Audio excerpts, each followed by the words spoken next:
And syempre, yung reason naman natin, hindi naman tayo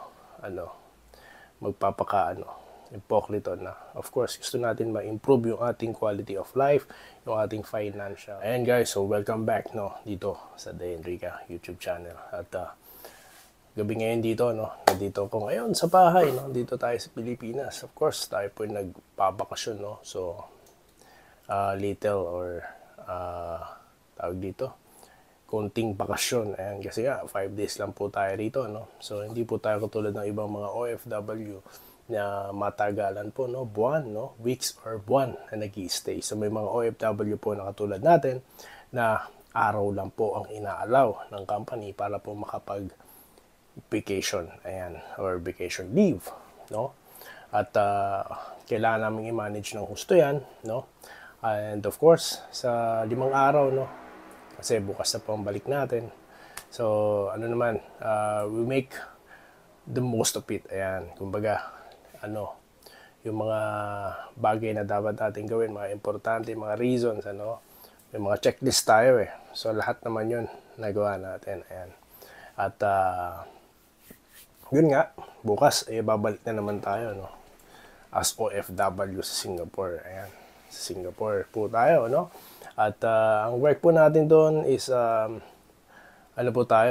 customer service. At kasi naman konting istorya bakit napunta sa customer service. Dati po kasi yung ako'y nagtatrabaho as finance staff sa office after ng graduation, ako po yung nag-part-time din as audit, At yun nga, parang na-realize ko nung kino-compute ko sa finance office, nagka-calculate ako ng mga benta, ganyan. Sabi ko parang na-intrigue ako, how the sales going on, paano ang buhay sa field, Kasi nga nasa office lang ako the whole day, uwi ako, gabi na, mga ganun.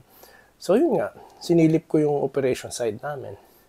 And it so happens na merong available, na slot for operation. So supervisory role na ito. At it happens na in-offer sa atin. So, of course, curious ako. So, out of my curiosity, I jumped, from office to retail, At doon na yun, hindi na po ako bumalik, Kasi nga, nag-enjoy na ako. Dahil gusto ko po talaga sa fast-paced environment, in a people-friendly environment, Yung iba't iba, nakikita mo, mabilis ang oras, rather than stay in the office, for the whole time. So, gusto ko talaga mag-interact. So, I finally found na yun talaga pala ang gusto ko. Ayan. Kaya po tayo hanggang ngayon nasa customer service. Ayan. At napunta po tayo na Singapore dahil gusto po natin ng mas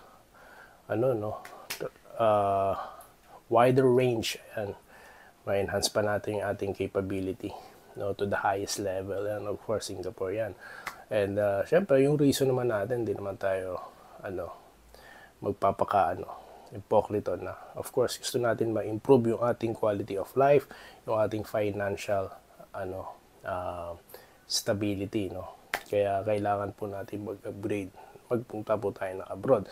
Yun nga lang kagandahan, nakuha ko po yung trabaho gusto ko, Dahil nung araw po, tumatambay tayo sa bookstore, tumatambay tayo sa mga gadget store.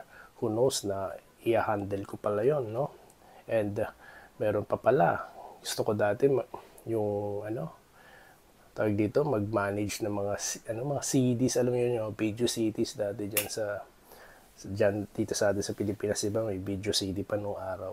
So parang gusto ko din. And at the same time, yun din ang hina-handle ko doon sa Singapore.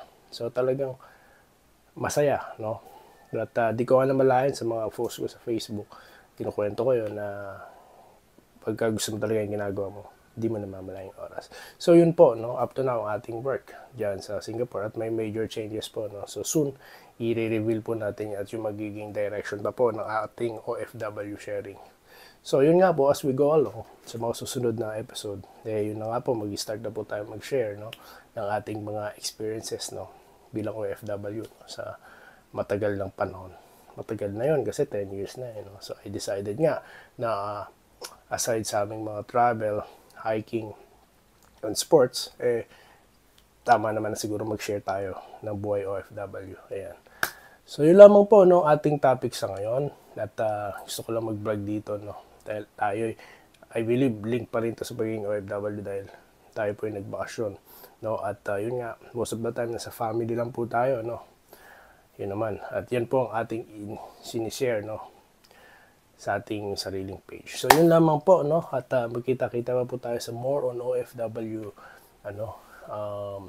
sharing dito lamang sa Day and Rica YouTube channel. At maraming salamat po sa inyong pagsubaybay.